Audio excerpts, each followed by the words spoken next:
Calculemos las raíces cúbicas del complejo 27. Es un número real. Sabemos que en reales hay una sola raíz, que es el 3. 3 al cubo es 27. Pero si lo veo a 27 como un número complejo, lo que acabamos de decir es, hay 3 números complejos que elevados al cubo me dan 27. Vamos a ver cuáles son. El z0 al que le estoy sacando la raíz cúbica es el 27. El argumento de la raíz. El n, el índice de la raíz, es 3. El módulo de z0 es 27.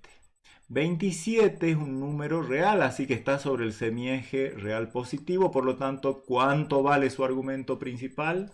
0. Y, por lo tanto, por la fórmula, la raíz cúbica de 27 como número complejo tiene módulo raíz cúbica de lo que sea el módulo de 27, que es 27, por supuesto. E a la i, el argumento principal de z0 de 27, que es 0, más 2kπ, así dice la fórmula, sobre 3. Y con k igual a 0, 1 y 2. Veamos cuáles son, conforme hacemos variar acá, esos tres valores.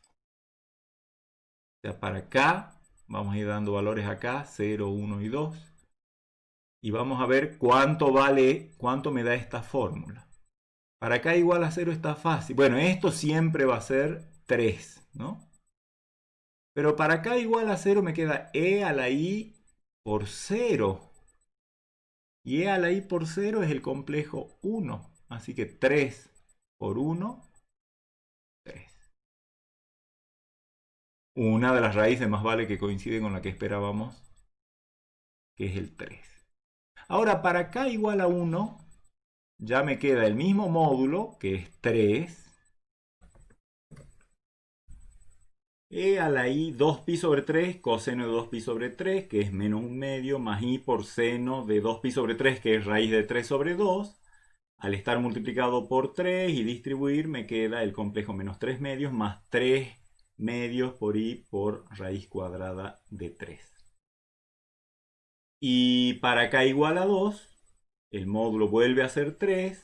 Ahora el argumento, cuando reemplazo acá por 2, me queda 0, más 2 por 2, 4pi sobre 3. E a la i 4pi sobre 3 es coseno de 4pi sobre 3, que es menos un medio, más i seno de 4pi sobre 3, que es menos raíz de 3 sobre 2. Al multiplicar por 3 y distribuir, me queda esta expresión para la raíz que corresponde a k igual a 2. Acá mismo tenemos un indicio ya. ¿Qué pasaría si tomáramos un valor de k que fuese, digamos, más grande que 2? Por ejemplo, para k igual a 3. ¿Qué observaríamos y lo podríamos deducir en un pizarrón como este? ¿Sí? Entonces yo tengo e elevado a la i.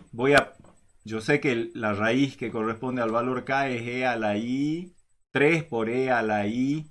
El argumento de 27 que era 0 más 2k pi sobre 3.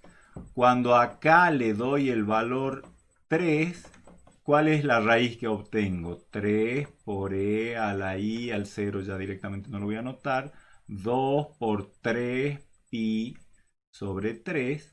Al cancelar 3 con 3 me queda 3 por e a la i por 2pi. Y esto, 2pi es una dirección congruente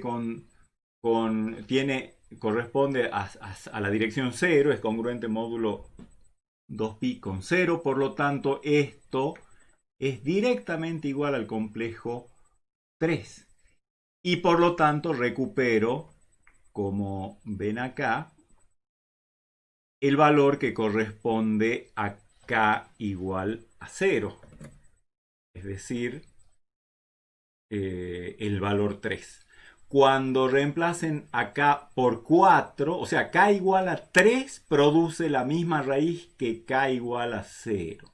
K igual a 4 va a producir la misma raíz que K igual a 1, K igual a 5 va a producir la misma raíz que K igual a 2 y así sucesivamente. Y en general, cualquier valor de K entero va a sustituir en esta fórmula, va a producir un complejo de módulo 3 y argumento 2kpi sobre 3, que va a ser ese argumento congruente módulo 2pi a uno de estos tres argumentos y por lo tanto no tengo más raíces. Y estas tres raíces sí, efectivamente son distintas, por lo tanto tengo exactamente tres raíces. En el práctico ustedes van a demostrar que eso pasa no solamente en este ejemplo, sino que pasa en general.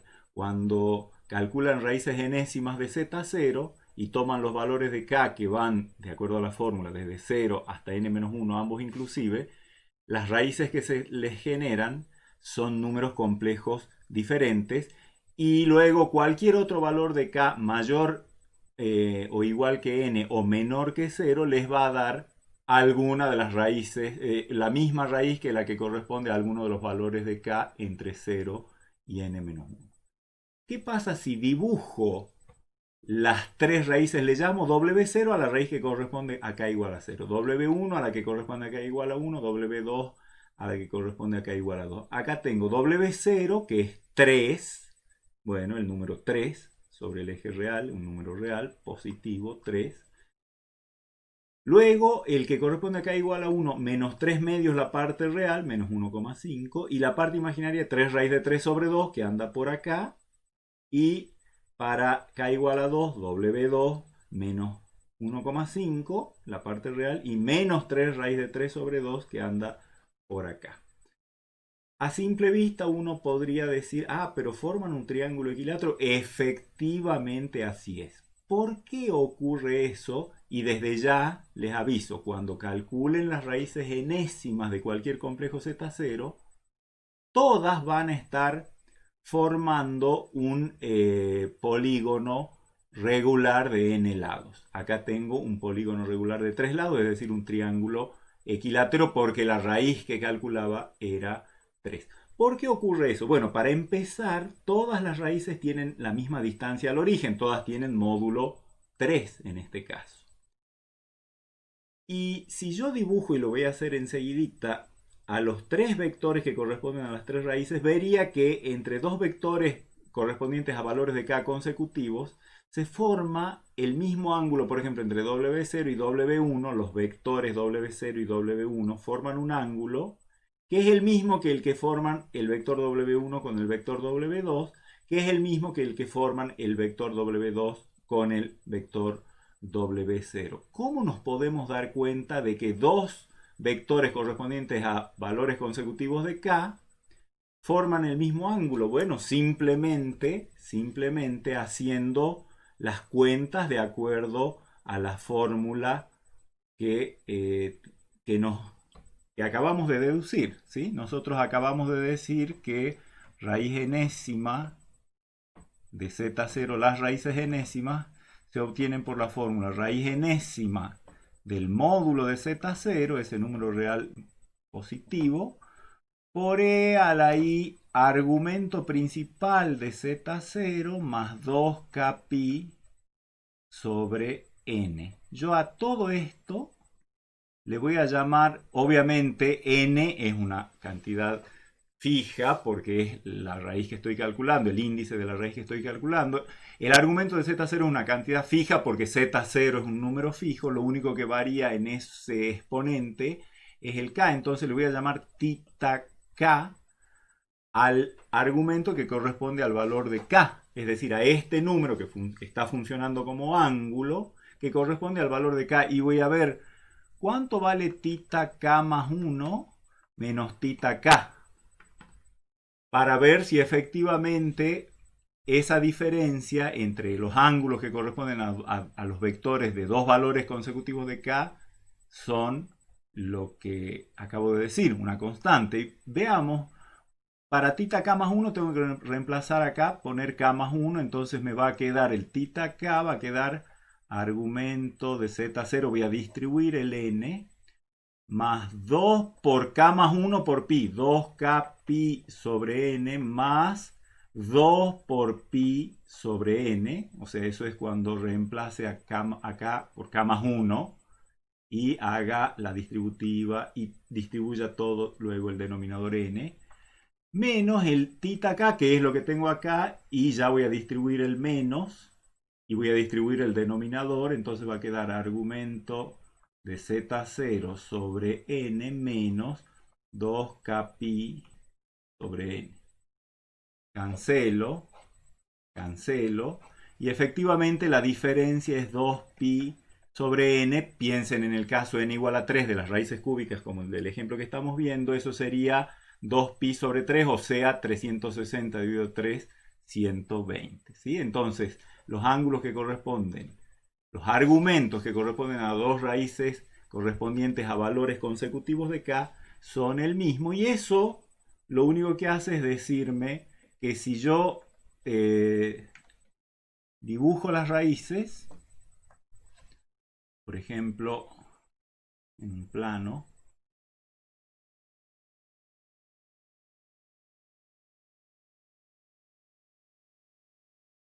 la raíz que corresponde a k igual a 0 no tiene siempre por qué ser un número real, la raíz que corresponde a k igual a 0. En este caso fue real porque el z0 era el número real 27 en el ejemplo que veíamos.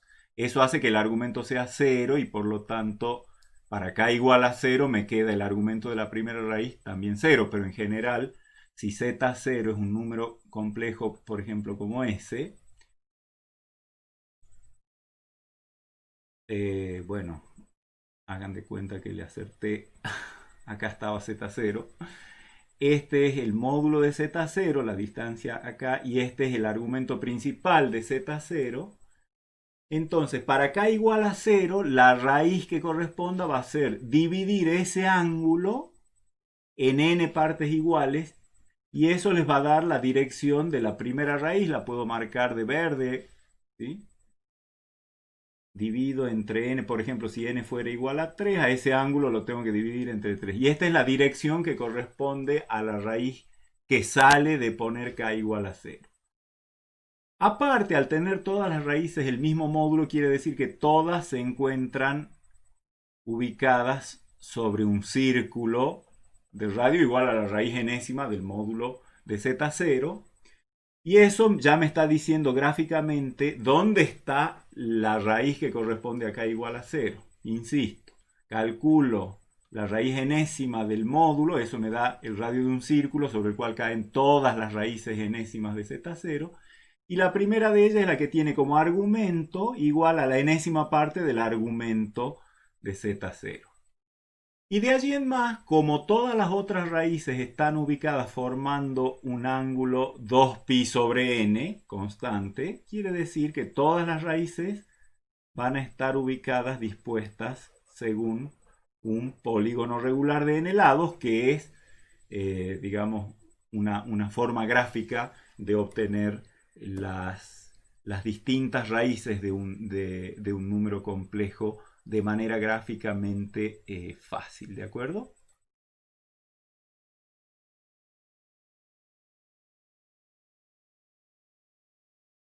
Por razones que vamos a ver después, raíz enésima de z también se suele escribir como z a la 1 sobre n. Fíjense que acá hay una operación de radicación y acá hay una operación de potenciación. Más adelante vamos a ver qué pasa con la potenciación y vamos a ver por qué tiene sentido decir que raíz enésima de z es lo mismo que z a la 1 sobre n, cuando sepamos qué quiere decir potencia en los complejos. También podemos definir potencia con exponente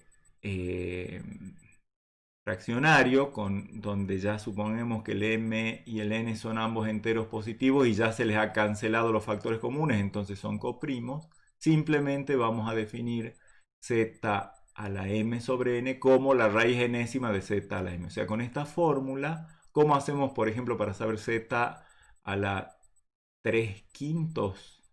Bueno, elevamos z al cubo, eso lo sabemos hacer, y a ese número complejo le sacamos las raíces quintas con la fórmula que acabamos de ver. O sea que tenemos una fórmula para calcular z a la m sobre n, o sea, la potencia fraccionaria racional de un complejo.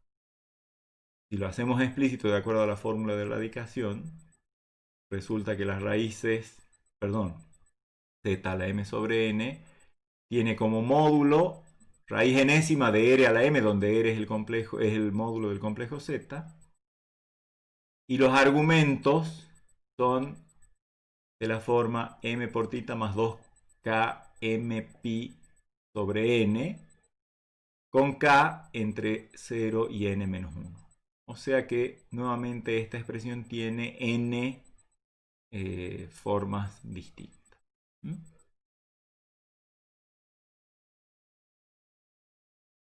Bueno, ahora pasamos a uno de los puntales de la teoría de variable compleja, que es la expresión exponencial con base e. El número e es el número base de los logaritmos naturales o neperianos.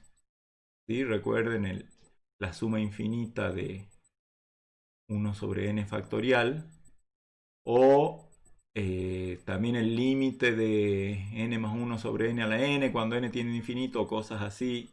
Resulta muy interesante, de hecho, ver por qué esas dos formas de expresar convergen a un mismo número. No sé si lo han visto en algún curso anterior, pero búsquenlo por ahí porque son procesos de acotación muy interesantes cuando se trabaja con límites. Bien, pero no nos interesa aquí eso. Lo único que quiero decirles es quién es E, ese numerito que ha aproximado a 2,7182, etc. ¿Cómo definimos la expresión potencia? Ya no es una potencia entera. Se supone que tengo un número, el número e elevado a un número complejo, donde ese número complejo tiene parte real y parte imaginaria. Entonces la potencia de base e y exponente z, o sea, e a la z, o sea, e a la x más i por i, se define como, bueno, de la forma más natural. Acá tengo una suma en el exponente. Entonces yo quiero que eso refleje de alguna manera, conserve esa bonita propiedad de que el producto de potencias de igual base. Y entonces eso me lleva a definir e a la x más i por i como simplemente e a la x por e a la i por i. Esa es nuestra verdadera definición de e a la z. Es e a la x por e a la i por i. O sea que e a la z, lo que estamos viendo acá, es su forma exponencial, la forma exponencial de e a la z, que sería módulo e a la x y argumento i. Haciendo más explícitamente por uso de la notación de Euler, esto quedaría e a la x por coseno de y más i por seno de y, distribuyo el e a la x y me queda la parte real de e a la z y la parte imaginaria de e a la z. La parte real es e a la x coseno de y, o sea, ya lo vamos a anotar bien acá, y la parte imaginaria es e a la x seno de y. O sea, ¿cuánto vale la parte real del complejo e a la z? Bueno, es e elevado a la parte real de z por el coseno de la parte imaginaria de z. Acá siempre trabajamos con senos y cosenos y sus argumentos expresados siempre interpretados en radianes. ¿Y cuánto vale la parte imaginaria? E a la x, o sea, e elevado a la parte real de z, por el seno de y, que es la parte imaginaria de z. ¿Cuánto vale el módulo de e a la z? Bueno, ya si quiero el módulo, en vez de hacer raíz cuadrada de esto al cuadrado más esto al cuadrado y hacerme un lío, directamente lo miro de acá. El módulo es e a la x, o sea, e a la parte real de z. Esta es la clásica función exponencial en reales. Y un argumento de e a la z es el i, o sea, la parte imaginaria de z. Imagínense lo que es eso, ya vamos a hacer un ejemplo de cálculo. Supongamos que mi complejo z es 3 menos 2i, o sea, parte real 3, parte imaginaria menos 2. ¿Qué es e a la 3 menos 2i? Por lo que hemos dicho, es e a la 3 por coseno de menos 2 más i por seno de menos 2. Interpretados en radianes, recuerden. Por lo tanto, no me queda otra que aproximar. Hago esto con una calculadora y multiplico por e al cubo. Y me da menos 8,35 y algo. Y luego e al cubo por seno de menos 2 me da menos 18,264 por i. Esa es la forma de evaluar una expresión exponencial donde la base es e y el exponente es z. ¿Qué propiedades tiene e a la z con la definición que acabamos de hacer? Por ejemplo, e a la z es distinto de 0. Eso es fácil de ver porque ¿cuánto vale el módulo de e a la z? Vale e a la x. Pregunta, ¿para algún real x, e a la x vale 0? No. Por lo tanto, el módulo de e a la z nunca es 0 y por lo tanto e a la z nunca es 0. La única forma de que un complejo sea 0 es que su módulo sea 0. Si el módulo no es 0, el complejo no es 0. Por aplicación de las fórmulas, y los invito a chequear como un ejercicio, vale la ley de los exponentes, es decir, e a la z1 por e a la z2 es e a la z1 más z2, producto de potencias de igual base, con el cociente algo parecido, resta de los exponentes. Vale la ley de los exponente entero, e a la z a la n es lo mismo que e a la nz, eso se puede ver por las fórmulas.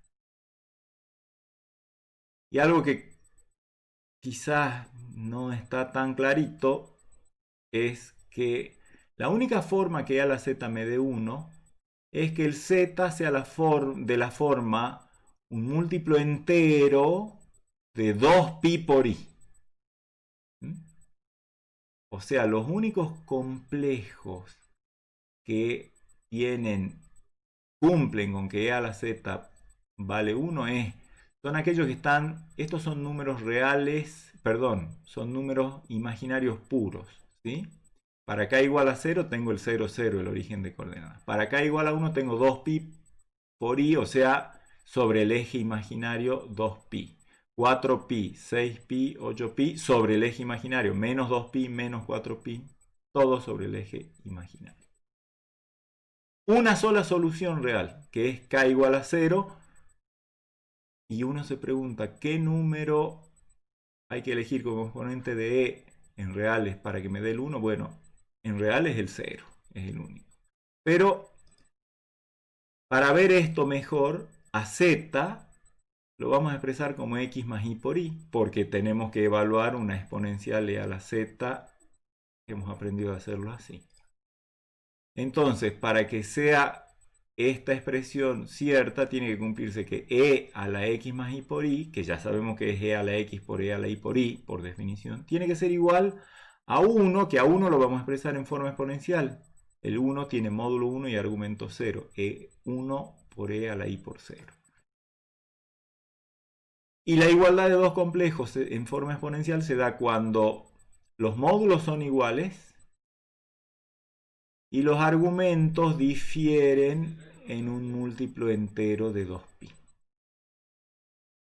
Y esto me lleva, sí, acá si x es real, obviamente la única forma de que a la x me dé 1 es que x sea igual a 0, con lo cual el z va a ser de la forma i por i, y el i va a salir de esta segunda condición, que es que i sea 2kpi. O sea que entonces el z queda 0, porque x era 0, por 2kpi por i, porque el i era la parte imaginaria.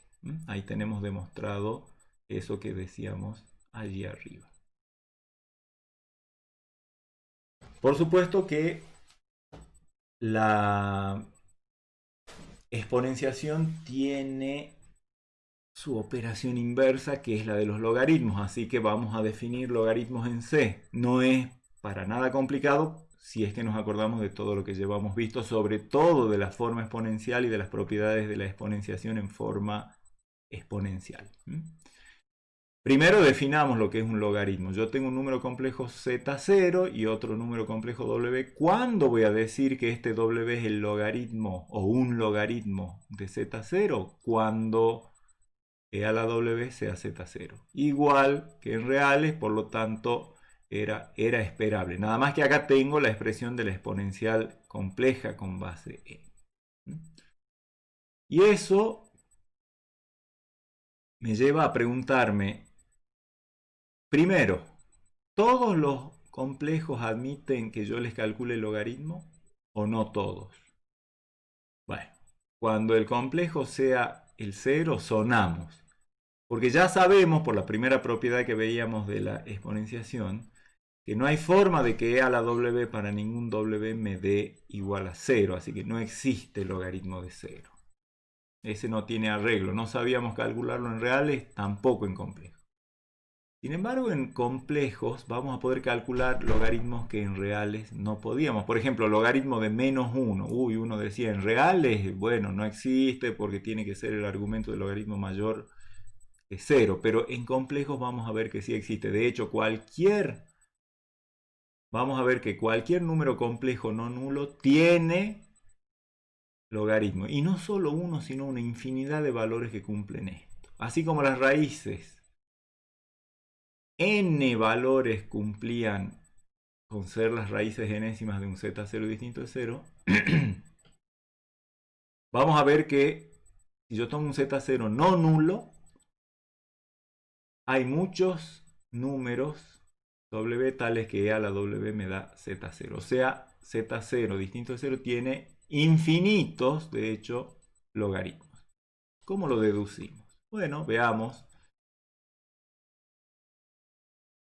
Acá, si yo quiero resolver la ecuación, digamos, supongamos que conozco z0 y quiero encontrar sus logaritmos, o sea, tengo que encontrar un w que cumpla esto.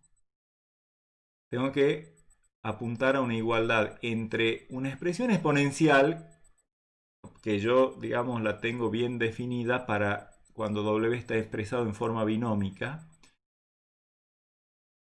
y eso va a corresponder a una forma exponencial. Y entonces me va a convenir expresar a z0 también en forma exponencial para poder hacer la comparación.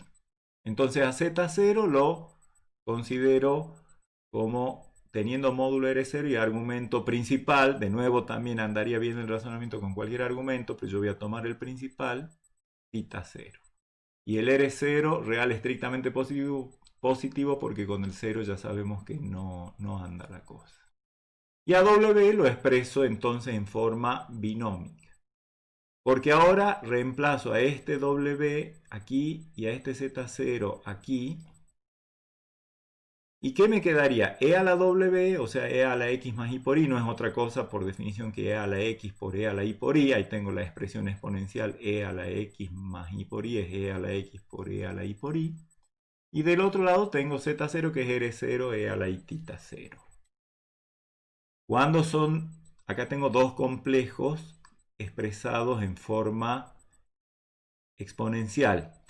R0 y θ 0 son datos porque se supone que yo conozco Z0. Y X e Y son las incógnitas que estoy buscando, la parte real imaginaria de mi W incógnita.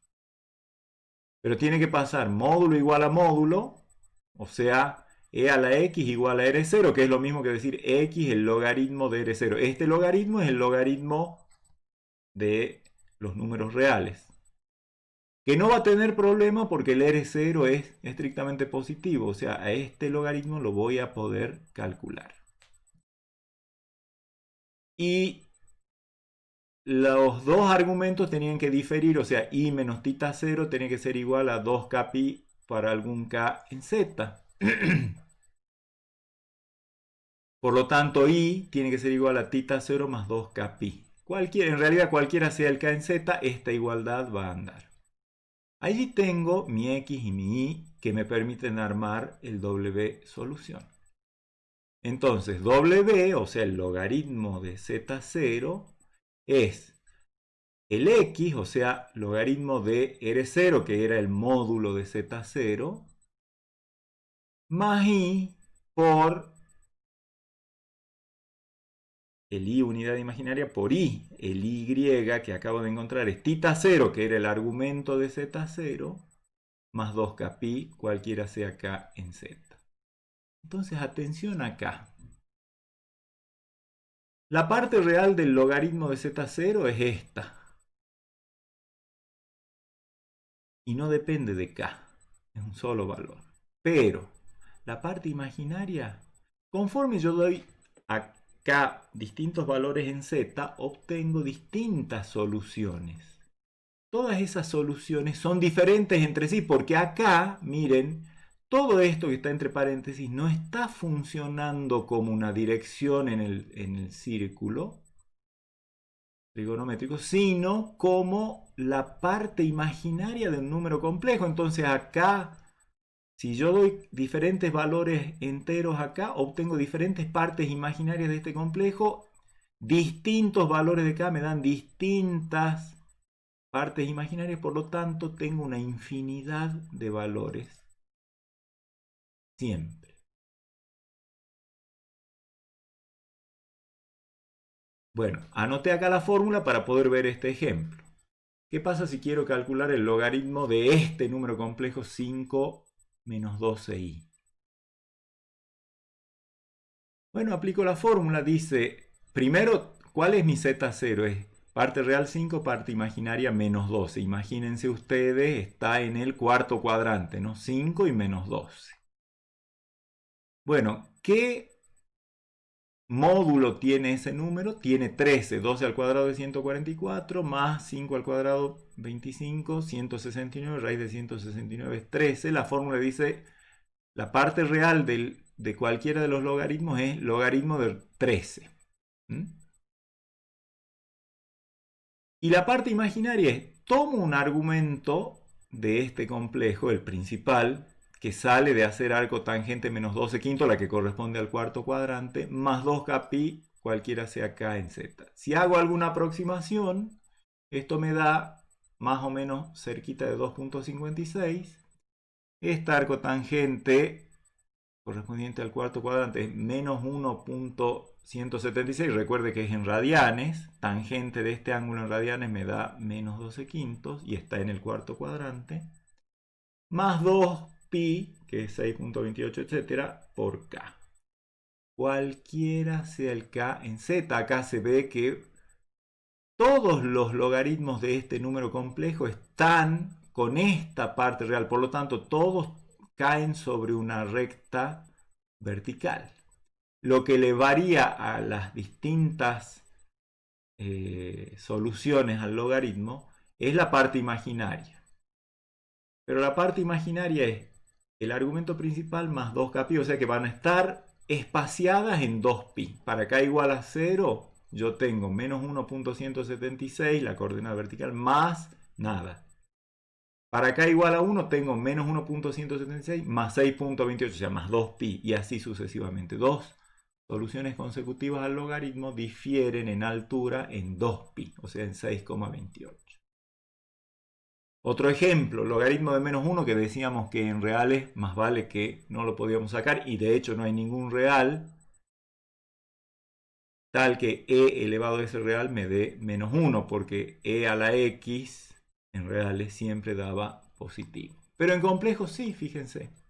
Aplico la fórmula, logaritmo de, en este caso z0 es menos 1, logaritmo de menos 1, del módulo de menos 1, esa es la parte real, más i por, ¿qué argumento tiene menos 1 principal? Pi, porque está sobre el semieje real negativo. Allí el argumento principal era pi. Más 2kpi conforme k está en z. O sea que en definitiva esto es 0, porque el logaritmo del módulo de menos 1, el módulo de menos 1 es 1, el logaritmo de 1 es 0. Y me queda entonces i por pi más 2kpi. Para k igual a 0 estoy en i por pi. Para k igual a 1 estoy en i por 3pi.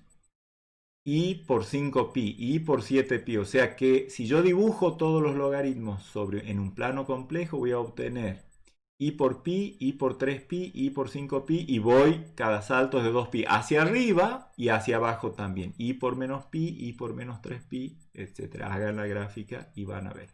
Pero allí ven que con esta definición, primero el logaritmo cuando lo reduzco a un número real, me queda exactamente la solución real que tiene, si es que tiene, es la que conocí en reales. Pero cualquier número complejo que no sea el 0 tiene logaritmos, en particular los números reales negativos. Así que a partir de ahora ya nunca se les ocurra decir, ah, no, logaritmo de menos 3 no existe. En complejos sí existe y se sacan con esta forma. De todas los distintos valores que toma el logaritmo, que son conforme vamos dando valores acá, se llaman determinaciones del logaritmo de z0. La determinación principal o logaritmo principal es en esta fórmula la que corresponde a k igual a 0 y por lo tanto, y se denota el logaritmo principal de z0, se denota con L mayúscula, logaritmo pero con la L mayúscula. O sea, L minúscula denota un montón de valores. Logaritmo con minúscula. Logaritmo con mayúscula denota uno solito que es el que corresponde al valor k igual a 0. Recordemos que este número, argumento de z, es de todos los ángulos que corresponden a las direcciones del vector z0, aquella que está entre menos pi y pi.